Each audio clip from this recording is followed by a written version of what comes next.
Este programa tem o apoio cultural Copenhagen e Carmin.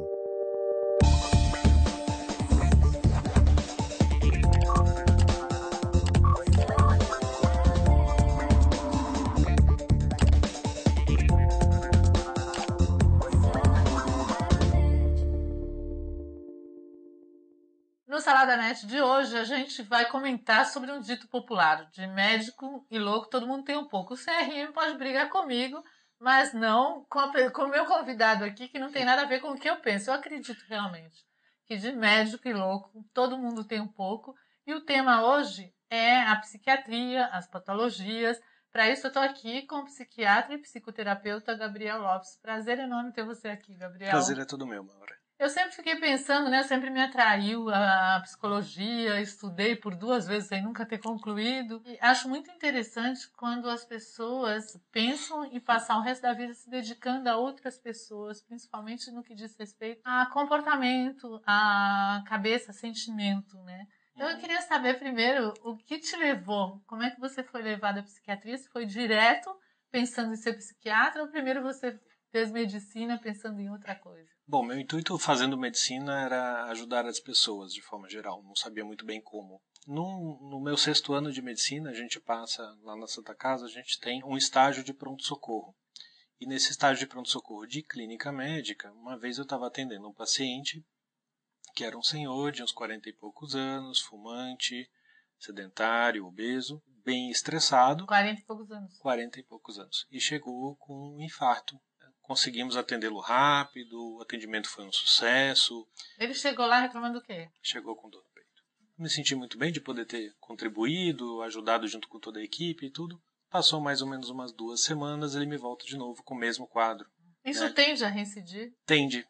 Depende, né? Depende do que a pessoa escolhe fazer para ela também. Mas eu digo assim, em 15 dias daria para a pessoa fazer alguma coisa diferente que mudasse aquele quadro? Em 15 dias seria difícil, né? Já é um histórico aí de muitos anos de abusos. Em 15 dias ele chegou de novo com dor no peito e aí dessa vez não teve um final bom.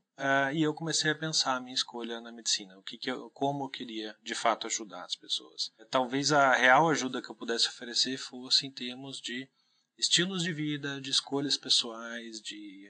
Talvez trabalhar na prevenção e não quando Sim, a coisa já está... de certa forma seria por aí. Né? Porque deve ser frustrante você não ter mais, você como médico, não ter mais o que fazer com aquela pessoa, né? Sim. E aí, a partir desse paciente... E a partir dali que eu comecei a pensar na psiquiatria como uma especialidade para mim.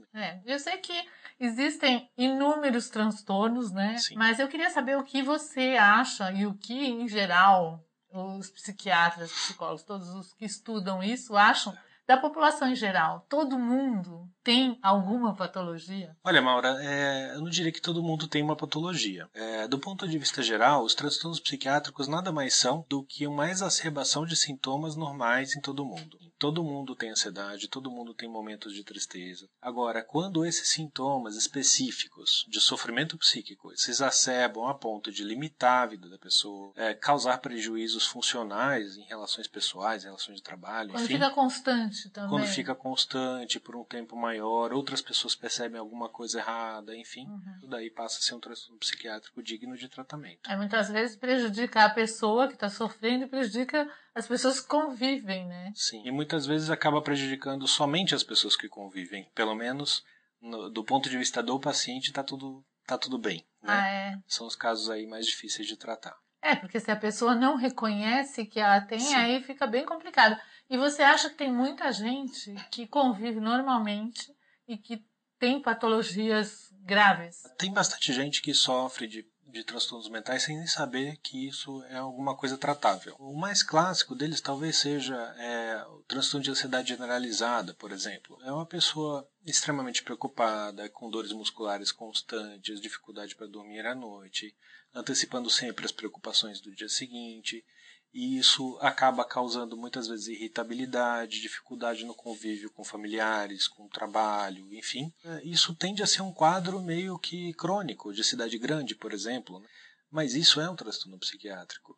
Não só, por exemplo, com medicação, mas com terapia, por exemplo. E é uma das grandes causas de várias outras doenças orgânicas, como, por exemplo, infarto, diabetes, colesterol, pressão alta, etc. Tem a linha dos médicos não só que cuidam da mente, mas Sim. que cuidam do corpo, que acredita piamente que toda doença física ela é originada por uma doença psicológica. Sim. Você acredita totalmente nisso? Que é totalmente isso? É difícil dizer totalmente, né? Em medicina nada é 0 ou 100, mas assim, a medicina chinesa ela é muito direcionada porque eles chamam de tratamento da alma, do espírito e tal. Me interessou muito essa correlação. E, de forma geral, a gente percebe isso na prática, Maura. Os sintomas físicos, eles vêm muito acompanhados dos sintomas psíquicos, né? Labirintite é um problema super comum de ter ansiedade junto. Eu vou dizer que não existe labirintite, é verdade isso? Que é eu não sou otorrinolaringologista para falar especificamente, mas as pessoas que vêm com a síndrome de labirintite, que é tontura, né, enfim, geralmente tem algum transtorno de ansiedade junto, um estresse no trabalho, etc.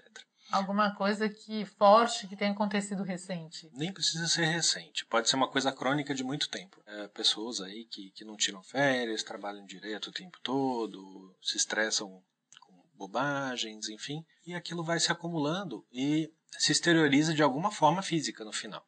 Então pode ser uma labirintite, pode ser uma insônia grave de tratar, pode ser dores musculares, fibromialgia. Agora, quando a pessoa decide ir ao consultório do psiquiatra, qual é a conduta, né? A primeira conduta? Olha, o atendimento psiquiátrico é um atendimento médico bem parecido com todos os outros. A gente pergunta os dados de identificação e aí a gente tenta entrar na queixa principal, o que trouxe o paciente ao consultório. De acordo com essa queixa inicial, com o problema inicial, a gente vai destrinchando aí as causas do problema, o que está relacionado com isso, por exemplo, na família, no trabalho, há quanto tempo, o grau de sofrimento que tem. Né? Normalmente quem procura o psiquiatra tá sentindo a coisa mais forte do que quem procura um psicólogo, digamos assim, porque vai atrás da possibilidade de tomar remédio, não é isso? Uma das frases que eu mais ouço no consultório eu relutei muito em procurar você, eu demorei muito para chegar até aqui. Mas por quê?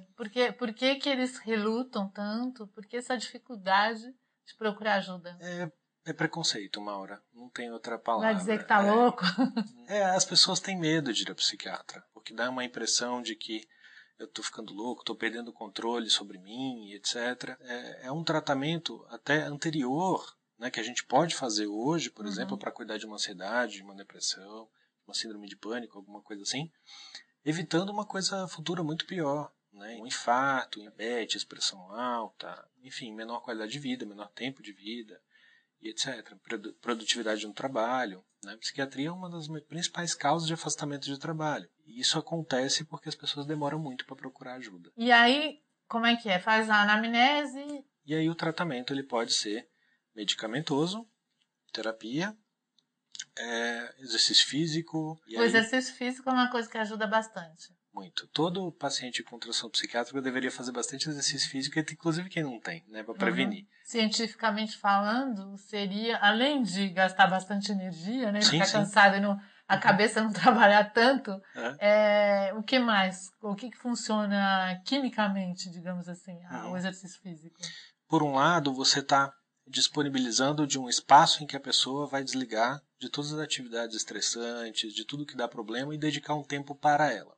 Quimicamente, você produz endorfinas, serotonina, opioides endógenos, são substâncias que a gente produz e que produzem uma sensação de bem-estar. E o que mais acontece, digamos, em São Paulo, que é uma cidade que eu acho que é uma das mais, como é que eu vou dizer, atormentadas, né? Uma cidade que mais te cobra, mais difíceis de viver, então eu acredito que aqui tem uma tendência a ter mais patologia. Um trabalho recente do Hospital das Clínicas mostrou que cerca de 30% das pessoas em São Paulo precisaria de algum atendimento psiquiátrico. A ansiedade e a depressão são os principais lá no trabalho. E apesar de ser comum, apesar da maior parte das pessoas que a gente conhece, enfim, ter esse tipo de comportamento mais ansioso, preocupado, estressado, isso não é, vamos dizer, normal. Hoje em dia existe um maior número de transtornos maior número de pessoas com transtornos ou foi sempre igual? Isso é difícil dizer porque não tem trabalhos anteriores para ser comparados da mesma forma. Mesmo porque acho que agora as pessoas têm mais coragem de ir, de procurar, como você falou, né? De procurar ajuda do que anteriormente. Sim. O fato é que a gente tem descoberto mais pessoas com transtorno psiquiátrico, só que não dá para saber se de fato piorou ou não. Uhum. Eu vejo até que as pessoas estão soltas para falar do tema, porque tem gente que você conversa, você vê a pessoa ali limpando um negócio e sabe, com alguma mania, ela já vai falando, eu tenho toque, né? Eu sou isso, eu sou aquilo. Sim. Então, assim, qual é o transtorno que mais se vê hoje em dia? O que se vê mais hoje em dia é depressão. É muito difícil, é um sofrimento muito intenso que provavelmente para chegar até a consulta a pessoa demorou, já tentou terapia. Não que terapia... Eu acho que terapia é fundamental, mas muitas vezes, em alguns casos, é necessária uma medicação junto. E o risco, né, da depressão, que é muito grande, é o risco de suicídio, principalmente. E quais são os principais casos de depressão? A maioria dos casos chega dizendo, olha, eu estou me sentindo sem energia, desmotivado, triste, eu não sei porquê. Mas assim, sem motivo? Então, tem alguns estudos que mostram que assim, 60% mais ou menos da influência da depressão é ambiental e 40% genética. É uma tendência, já tem uma tendência. Mas normalmente tem alguma coisa no ambiente muito estressante, sem férias há muito tempo, conflitos familiares. E aí a gente vai destrinchando e percebendo essas coisas, que o próprio paciente muitas vezes não percebe. E aí é indicado o uso de medicamento? Nem sempre. Muitas vezes a terapia ela consegue sozinha, mas os últimos trabalhos mostram que a associação das duas coisas é a forma mais efetiva de se tratar uma depressão, por exemplo. Agora, eu ouvi dizer que existe um trabalho, existe uma pesquisa de junta médica levando um medicamento para a depressão que seja uma coisa no futuro como tomar uma vitamina. Você já ouviu isso? Não, e eu espero que isso não seja bem por aí, porque assim, a depressão é um transtorno muito bem caracterizado, assim, mas todas as pessoas tomarem, por exemplo, antidepressivo não me parece uma coisa razoável, não. Não, todas não. Por exemplo, tem gente que toma algum complemento alimentar para fazer ginástica, entendeu? Uhum. Então, eu não sei, eu ouvi isso como num caso da pessoa estar com alguma deficiência. Eu acredito que, assim, se a vida não está boa, o importante é mudar o contexto, né? Procurar outras escolhas, escolher outros caminhos. E aí sim a vida passa a ser boa. Agora eu queria falar especificamente de alguns transtornos, por exemplo, o TOC, que eu falei, né? O que é o TOC? TOC é o transtorno obsessivo compulsivo, que acomete mais ou menos 1%, 2% da população. Tem duas características, né? A obsessão e a compulsão. A obsessão, o que é? São pensamentos repetitivos e pensamentos que a gente chama de intrusivos, porque parece que entraram, que não pertence. E a compulsão é o que a pessoa faz para aliviar aquela obsessão. Pode ser, inclusive, um outro pensamento, ou pode ser algum gesto de limpar alguma coisa, de checar alguma coisa, de contagem. Então essa coisa, quando a pessoa fala que tem toque, ela fica limpando, que ela fica vendo 10 vezes se desligou determinada coisa, isso é um resultado de desviar um pensamento ruim, é isso? Mais ou menos por aí. A obsessão seria, por exemplo, de limpeza, seria um pensamento repetitivo de que está sujo. Esse pensamento tende a ir aumentando, né, de intensidade, até o ponto em que a pessoa não aguenta mais e aí precisa ir lá limpar. E entra num ciclo. E tem cura? Tem tratamento, sim. Os tratamentos são muito eficazes. A terapia é fundamental nesses casos, né, para que a pessoa consiga lidar melhor com aquele ambiente aversivo, com aquela situação que ela não tolera. O tratamento seria ela ir deixando de ser consciente daquilo, deixando de fazer, é isso? É a terapia comportamental, né, que a gente chama de exposição com prevenção de resposta. Gradualmente, ela vai sendo exposta para que a pessoa consiga ir, aos poucos, tolerando cada vez mais aquele estímulo aversivo. A pessoa começa a perceber que aquilo deixa de fazer sentido mesmo. Que ela consegue conviver com aquilo, que não vai acontecer nada de errado depois e vai ficando tudo bem. Agora, outro transtorno que me chamou a atenção foi o transtorno de Asperger. Sim. Isso? Que, inclusive, citaram vários gênios, né? Como Michelangelo, Einstein, vários, que é como um princípio de autismo? O Asperger, ele atualmente... Asperger. Falei errado, né? Eu, sinceramente, não sei a pronúncia exata, mas, enfim, esse transtorno está dentro do que a gente chama de espectro autista. O que é isso? Quando a gente fala espectro, pode ir de uma coisa muito leve até alguma coisa muito severa. Então, o Asperger ele pertence ao espectro autista. Atualmente não se usa mais essa denominação depois do DSM-5, mas, enfim, já está consagrado aí pela história. Mas é um transtorno que é caracterizado por uma inteligência normal ou acima da média e indivíduos com dificuldade de relacionamento social. Então, são pessoas que têm muita dificuldade em reconhecer expressões faciais, em perceber sinais corporais. Eu ouvi dizer que tem dificuldade de transmitir emoção, né? De que a pessoa tem a impressão de que não foi com a minha cara, não gostou de mim, mas a dificuldade que a pessoa tem de mostrar, sim, sei lá, de ser simpática até. Sim, é uma inabilidade inata. Assim, a pessoa ela não nasce com essa habilidade social. Então, a gente nasce com elas. Isso? Não se sabe exatamente a origem do Asperger, mas tem um componente genético, mas tem um componente biológico também, que pode vir, por exemplo, de alguma característica da gravidez, alguma infecção, ou mesmo traumas, enfim, não se sabe exatamente a origem do Asperger. Tem maioria de gênero, porque ouvi dizer, assim, todos que eu ouvi que tinham, eram homens, né? Então é mais masculino? O autismo, de forma geral, é principalmente masculino. Não conheço nenhum caso de mulher autista. Você tem em consultório isso? Existem mulheres autistas, crianças ministas. Tinha até na novela, né? Sim, a prevalência é muito maior em meninos do que em meninas mesmo. Agora, outro transtorno bipolar, como é o bipolar? O bipolar tá na moda, né? Já tá virando... Também é outra coisa que as pessoas falam, fulano é bipolar, né? Já tá virando, assim, senso comum, né? As pessoas estão usando a expressão sem saber direito o que é.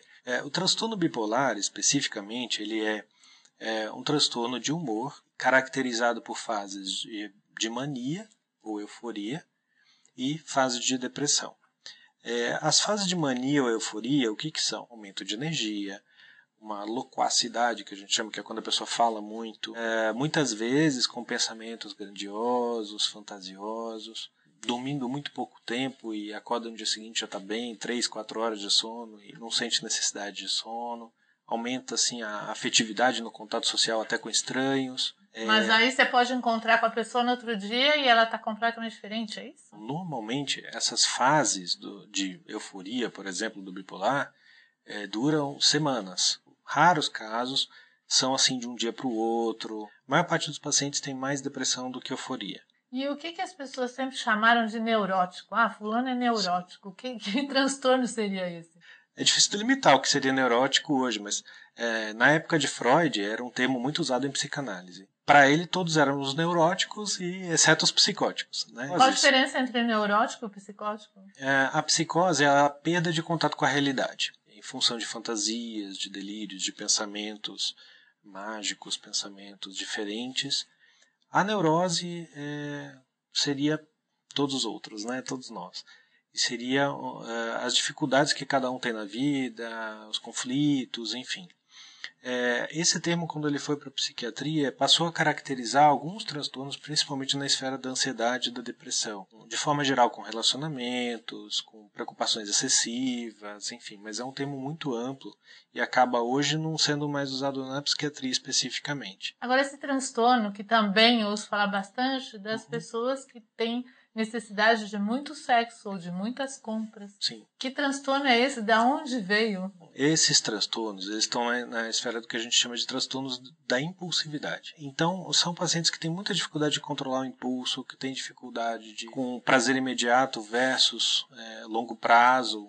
E aí entraria o transtorno de jogo, né, que joga, acaba perdendo muito dinheiro, por exemplo, entrando em dificuldades. É jogar cada vez mais, né? Sim, a regra geral é perder bastante dinheiro e acaba gerando muito sofrimento com isso, né, inclusive com a família, enfim. Mas aí entraria jogo patológico, roubo patológico, né, que é a cleptomania. Né, Mas entram todos no mesmo baú, assim, o cleptomaníaco, a ninfomania, a mania por compra, que eu nem sei que nome tem. Na verdade, são transtornos diferentes, mas com uma raiz comum. com uma origem comum, que é a dificuldade de controlar impulso. Mas isso a pessoa já nasceu com ela ou ela pode acontecer a qualquer momento? Eu não ligo para nada, de repente eu saio que nem louca querendo comprar. Ou então a pessoa não liga para sexo, de repente ela vira... Na verdade, isso tende a ser uma coisa de temperamento, mas durante a vida é possível um aprendizado de novas formas de lidar com essas situações, que é o que a terapia faz, né? E com a terapia também é possível, tem trabalhos mostrando isso, alterações biológicas no cérebro, né, nas regiões de controle de impulso, fazendo com que a pessoa consiga ali se controlar melhor. Então a pessoa já tem uma tendência a isso e algum momento da vida desencadeia alguma coisa. Desencadeado, sim. E a cura seria também, da mesma forma, tratamento. Não existe remédio, por exemplo, para uma pessoa uma cleptomaníaca. Até existem medicações que ajudam, mas a terapia nesses casos ela é importante, ela é bastante importante também. Um remédio para isso seria saciar algum alimento da mente, algum alimento de carência, alguma coisa assim? Olha, a maioria das pessoas que age por impulso em alguma área da vida, em alguma, né, um jogo, cleptomania, etc., faz isso no intuito de obter prazer.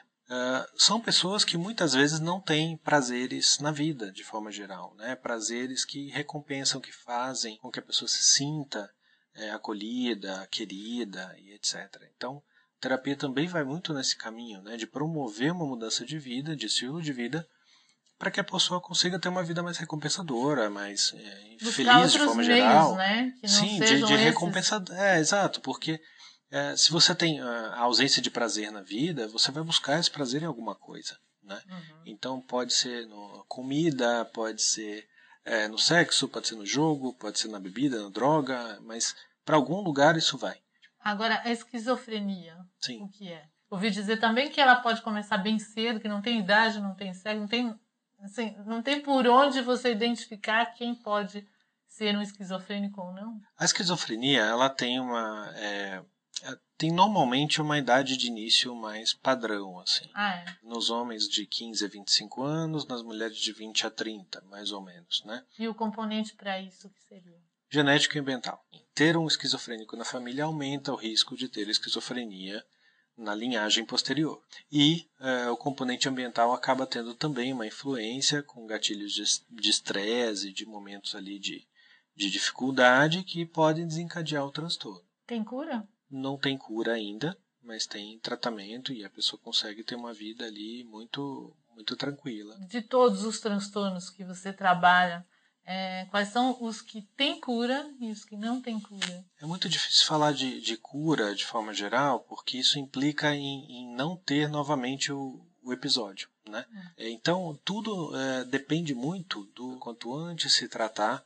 É muito melhor, muito mais fácil de tratar, com menos dose de remédio, por menos tempo, enfim. E aí o risco de ter novamente algum sofrimento intenso ali, psíquico, transtorno, recidiva, é muito menor, isso em todos os transtornos psiquiátricos. Por isso que a gente volta, né, naquele papo de antes, né, que as pessoas chegam ao consultório falando que levaram muito tempo para chegar ali por medo, por vergonha, por preconceito. Às vezes a própria pessoa, né, não tem preconceito e acha que se ela for, ela tá louca, e não é nada disso. Acho que a gente sempre tem alguma coisa dentro de você que te dificulta alguma relação, né, alguma conquista que você quer, alguma coisa no seu dia a dia. E eu acho, particularmente, que não só quando você está sentindo que você tem um transtorno, mas eu acho que é sempre bom bater um papo com um psicólogo, fazer uma psicoterapia ou mesmo um psiquiatra para saber se está tudo bem, né? Se está tudo bem, vamos seguir nessa linha. Sim. Se você tem um pontinho ali, já corre para saber, né? Para não ser uma coisa que já andou muito e depois fica mais difícil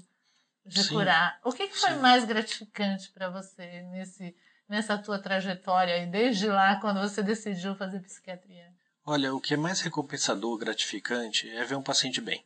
E com medicação, com terapia, depois de algumas semanas, enfim, no máximo ali poucos meses, geralmente o resultado é positivo e é muito legal, é muito gostoso de devolver a vida para a pessoa. Eu sei que tem a ética profissional, é lógico, claro. Mas tem algum caso que, assim, em especial que tenha te marcado, alguma história bonita? Teve uma senhora durante a residência, que ela vinha bastante deprimida e a cada consulta era muito difícil, porque a gente trocava as medicações, aumentava a dose, fazia um monte e ela não melhorava. Mas ela trabalhava com flores e ela sempre trazia uma florzinha diferente. E aí, um belo dia, conseguimos acertar a medicação. Aí ela trouxe um buquê inteiro de flores. Que lindo. E muito agradecida, aí vieram os netos junto. Enfim, foi uma senhorinha muito querida que me marcou. Que legal, sempre bom, né? Ter a recompensa daquilo que você faz com amor. Sim. Agora, em termos de novidade, tem alguma coisa na área da psiquiatria que pode ser uma luz no fim do túnel, alguma coisa em especial que está em andamento, em pesquisa, qualquer coisa assim? As últimas pesquisas, atualmente, em psiquiatria, têm se direcionado uma vertente que é a neuropsicoimunologia, ou seja, estudos que procuram relacionar a neurologia com a endocrinologia, com a imunologia, na causa de doenças, por exemplo, como câncer, por exemplo, como diabetes, enfim, depressão. E tem pesquisas muito interessantes na área de genética, principalmente genética associada com medicação. Pela genética, você atualmente já está conseguindo ter alguns trabalhos que mostram isso sem precisar fazer um teste empírico. E também trabalhos aí que estão mostrando estudos com marcadores biológicos. Isso em psiquiatria é uma novidade. Então, fazendo exame de sangue, por exemplo, para saber se tem depressão, se tem ansiedade, se tem esquizofrenia, bipolar. Ainda não tem nada de concreto nessa linha, né? Tem exames aí com eletroencefalograma também, mostrando aí padrões biológicos, etc. Mas a gente está caminhando nessa linha de exames aí complementares em psiquiatria. Que ótimo. Olha, parabéns, viu, pelo seu trabalho. Eu acho maravilhoso, né? Você poder cuidar e deixar um ser humano com a mente de acordo com a vontade, com o que a gente deseja, que é só ser feliz, né? Sim. Todo mundo Esse só é o está objetivo buscando principal. ser feliz. E você ajuda as pessoas nessa busca. Parabéns mesmo. Muito obrigado. Muito obrigada por ter vindo aqui esclarecer todas essas coisas pra gente. E agora tem um presente para você da Muito Copenhagen, copenhagen.com.br, os melhores chocolates. Você que está aí com água na boca, corre para o site, olha todas as delícias que tem lá e vai para uma loja, compra para aquelas pessoas que você ama. Né? Muito obrigado. Obrigada, viu? Obrigado, Beijo eu que agradeço você. o convite e estou sempre à disposição. Muito obrigada, vai ser chamado, sim. Beijão para você. Obrigado. Este programa tem o apoio cultural Copenhagen e Carminho.